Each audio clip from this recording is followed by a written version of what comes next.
Okay, so this is the lecture on the standard model of particle physics and goes along with our last worksheet, which is due Thursday. So from the reference table, we have this chart here, classification of matter. All matter can be broken up into hadrons and leptons. Hadrons can further be broken into baryons and mesons. All baryons consist of 3 quarks. All mesons are created from a quark and an antiquark. So the most important thing that you need to know from this chart is that electrons fall into the lepton category. And there's another chart I'm going to show in a second that shows this. And protons and neutrons are comprised of 3 quarks, so they are baryons, which means they are also hadrons. So now talking about quarks.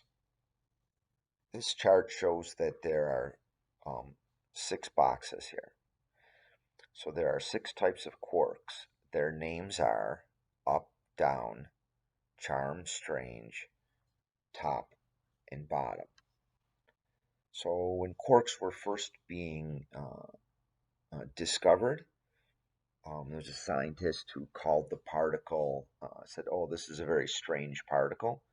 And so they started calling it the strange particle. And they then found the opposite to the strange particle. It was exactly the same, but had the opposite charge. So they tried to think up, well, what's opposite of being strange? And they decided that being opposite of strange is being charming. So they called that particle the charm particle. They then found the other particles and they wanted to give them names that were also opposites. So they came up with up, down, top, and bottom. So the symbols are U, D, C, S, T, and B. And you can see that in the middle of each of the boxes. And quarks really don't exist in nature by themselves.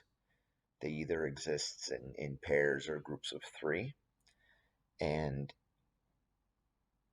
in the box, we also see the charge that they have. They have less than 1 elementary charge.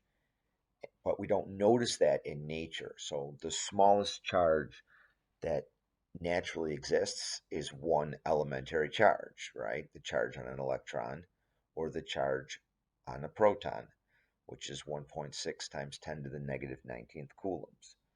But quarks, because you need 3 of them to make a proton, have charges that are less than 1 elementary charge.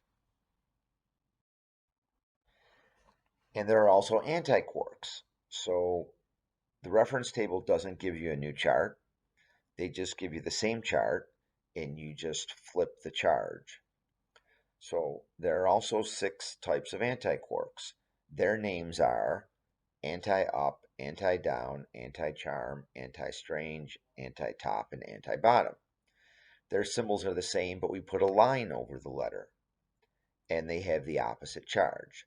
So for example, U with the line over the top is the anti-up quark, and it would have a charge of negative 2/3 E. So from the last lecture, you might recall this graphic where I'm showing that a proton is made from an up and up and a down, and a neutron is made from a down, down, and an up. So in the proton, 2 ups, so you look at the chart to the right, and you see, okay, U is up, that's plus 2/3, and another one is plus 2/3, and 1 down. So you look at the chart, the down is negative 1/3. And so 4/3 minus 1/3 is 3/3, or a charge of plus 1. And I showed that in the previous lecture in the PowerPoint. And the neutron is 2 downs and an up. And when you add those together, you get 0. And a neutron is neutral. So going back to our classification of matter chart, you can see that at the bottom it has 3 quarks. And I put the arrow there. Protons and neutrons are made of 3 quarks. So if you see anything with 3 quarks, you know it must be a baryon. Now the other side of this are the mesons. And the chart tells us mesons are a quark and an antiquark. So here you don't have to memorize this, but here are just 3 examples of particles. They are each made up of a quark and an antiquark. U and anti, so up and anti-down, charm and anti-charm, up and anti-strange. So any particle made from a quark and an antiquark is a meson. So if you see a quark and an antiquark, it's got to be a meson, which is also under the category hadrons. So just like we have protons and neutrons, we have antiprotons, antiprotons, and antineutrons. So if a proton is up, up, down, the antiproton is negative up, negative up, negative down. And if a proton has a charge of +1, the antiproton has a charge of -1. Antineutron, or a regular neutron, is down, down, up. The antineutron is negative down, negative down, negative up, and they're both neutral. So that brings us to the leptons. So there are 6 leptons, and just like the quarks, there are also 6 antileptons.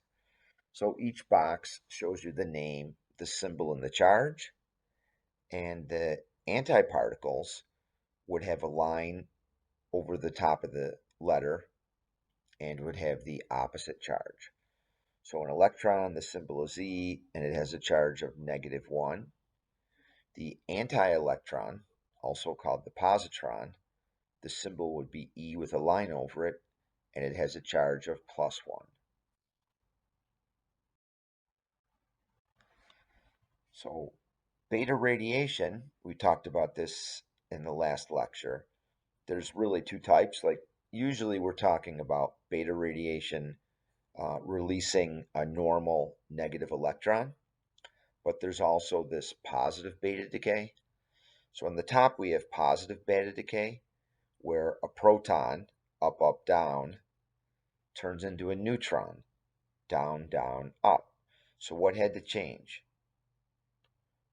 Well, one of the ups turned into a down, and when that happened, it releases an electron, and then another symbol is a particle called a neutrino.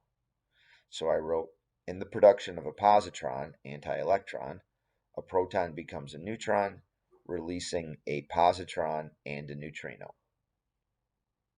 Likewise, the regular beta decay or negative beta decay, I have a neutron, down, down, up, which is becoming a proton, up, up, down. So what happened here? One of the downs became an up. When that happened, it releases an electron and an antineutrino.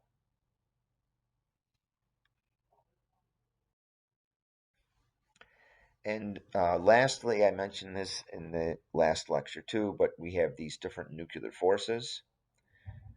The strong nuclear force is what's responsible for binding the nucleus together. It holds together the neutrons with other neutrons, the protons with other protons, and the protons and neutrons. So it works only very, very short distances. So basically the force, that strong force, can only exist pretty much the diameter of the nucleus. After that, it doesn't exist anymore. And there's also the weak nuclear force, and it's this weak nuclear force that causes beta decay. So with the information from this PowerPoint and really the information from the other PowerPoint and the other video, please answer the newest worksheet and hand that in before 11:30 on Thursday. And then Friday, I'll talk a little bit about review. And then on Monday, everybody needs to take the test. Part one is at Castle Learning, and part two you'll upload to the school website.